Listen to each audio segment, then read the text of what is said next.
আজ থেকে 2 বছর আগে যে প্রেমিকার থেকে 3,000 টাকা মেরে দিছিলাম, সে আজ হুট করে বাসায় এসে উপস্থিত। আব্বার সামনে আমাকে মালিহা বলল, এক্ষুনি সুদে আসলে 5,000 টাকা দাও, না হলে আমি এলাকার মানুষজন ডাকতে বাধ্য হব। আব্বা হুজুর আমার মুখের দিকে তাকায়া জিজ্ঞাসা করলেন, কিরে সত্যি তুই এই মাইয়ার থেকে টাকা নিছিস? আমি আমতা আমতা করে উত্তর দিলাম, জি আব্বা হুজুর।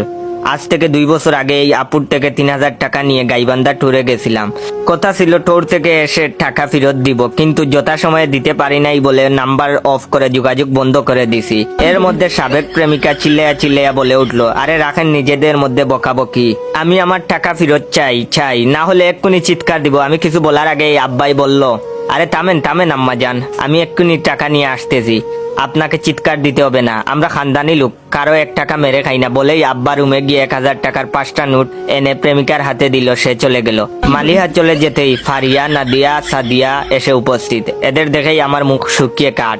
আব্বা হুজুর বললেন, এরা কারা? ফারিয়া, নাদিয়া ও সাদিয়া একসাথে উত্তর দিল, আমরা আপনার ছেলের সাবেক প্রেমিকা। আপনার ছেলে আমার থেকে 4,000, নাদিয়ার থেকে 5,000 আর সাদিয়ার থেকে 6,000 টাকা নিয়ে যোগাযোগ বন্ধ করে দিছে। আমরা আমাদের টাকা ফেরত চাইতে এসেছি।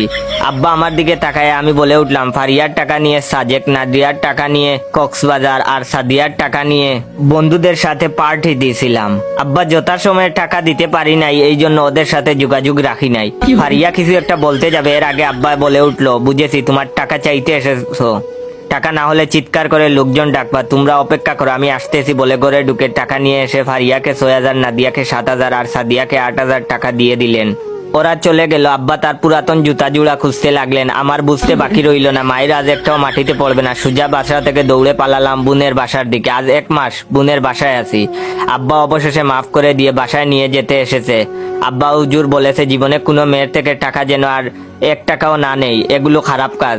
অনেকদিন পর বাসায় এসে মেজাজ খুব ফুরফুরে লাগছে। বান্ধবীদের সবাইকে কল দিয়ে রেস্টুরেন্টে আসতে বললাম, ওদেরকে ট্রিট দিতে হবে। ওরা না থাকলে এই ফোনটা কিনাই হইতো না, বিশেষ করে সাদিয়া না থাকলে। কিপটা বাপের থেকে টাকা আদায় করার বুদ্ধিটা ওই সাদিয়াই বের করেছে। যাক, অবশেষে ফোনটাও হাতে পেয়ে গেলাম।